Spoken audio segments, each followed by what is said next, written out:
Hey everybody, coming to you again here today with another Bible review. This time we're going to be looking at a Bible from Tyndale. They sent me this and I'm going to do a review on it. This is the Living Bible. Some people may be familiar with this.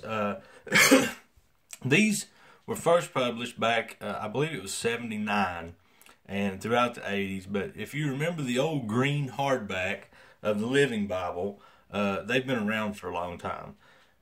This one that they sent me is the large print, and this one has a different cover on it than the the original green hardback. This one's got the brown two-tone cover. And so let's pull it out and look at it. This one comes in a two-piece box, as you can see here.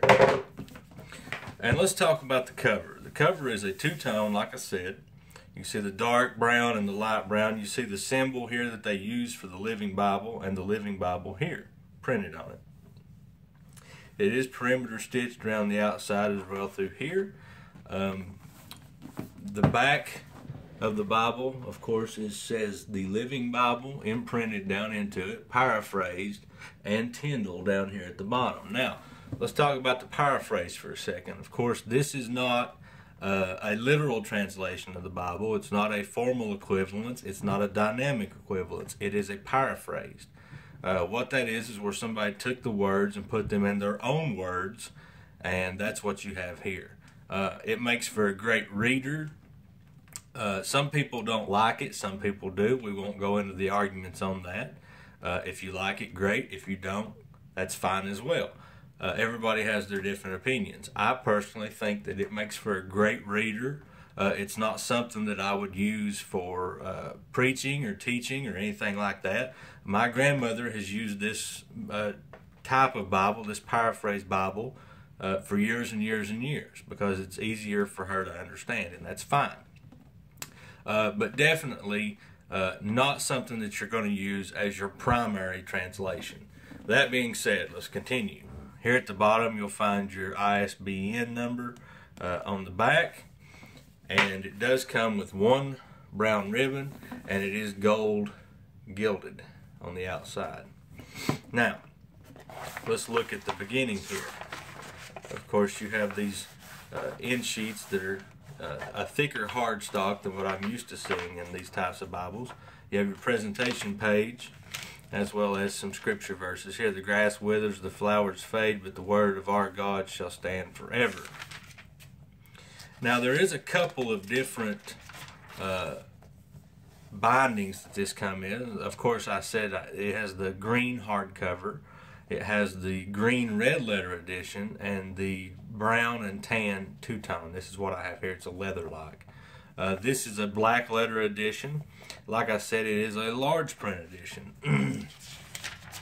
So let's look at the text itself. Of course, you have the preface, and then you get right into the Old Testament. Now, as you can see from the text, it appears to me to be about a 10-point font, maybe an 11. It's a pretty good size. The box doesn't say what size the font size is, but it is double column format, paragraph format, your bold chapter numbers, as well as footnotes down at the bottom. Now, up here at the top, it does have some form of what I would call subtopical headings to kind of give you your place where you might be. You see here it says God calls Abraham. Now, as far as the thickness of the paper, there is a good thickness to it. You don't see a whole lot of ghosting, and it helps because that it is double column paragraph format, so there's not a lot of spaces that you're going to find that you have a lot of ghosting into it. Even when you get over into your Psalms and things, they're in paragraph format as well, so you don't have a ton of ghosting inside of that. Now, like I said before, let's go over to the New Testament. This is a black letter edition. You don't see any red letter here, and there was a few things that I wanted to point out here. In between the Testaments, you'll find these little old illustrations of Solomon's temple and the tabernacle, which I thought were neat. And so, all the way back, once you get back here, to Revelation, you will find a reading plan. And it starts here. As you can see, you have a reading plan for every day of the year all the way through for your 1-year reading plan. A couple more little illustrations of the maps of Israel, and then your concordance in topical format. And then all the way at the back, after your concordance, you have 3 or 4 nice little full-color maps. So anybody that's interested in this, it's a great size. It's a large print formatted Bible, and it's only about 1.5 inches thick. So it's really almost like a thin line.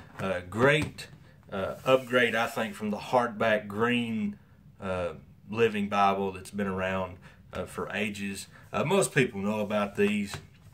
And like I said, I'm not going to give an argument either which way. I think the Living Bible is a great resource. My grandmother talks about it all the time. So anyways, you can go either way. People love them or they hate them.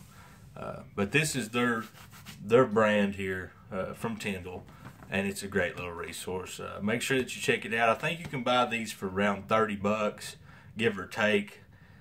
I'm not sure. You can buy them different places, Amazon, Tyndall.com, Christian bookstore, wherever it may be. But anyway, subscribe to my YouTube channel so that you don't miss any of my reviews, and we'll see you next time. Thanks.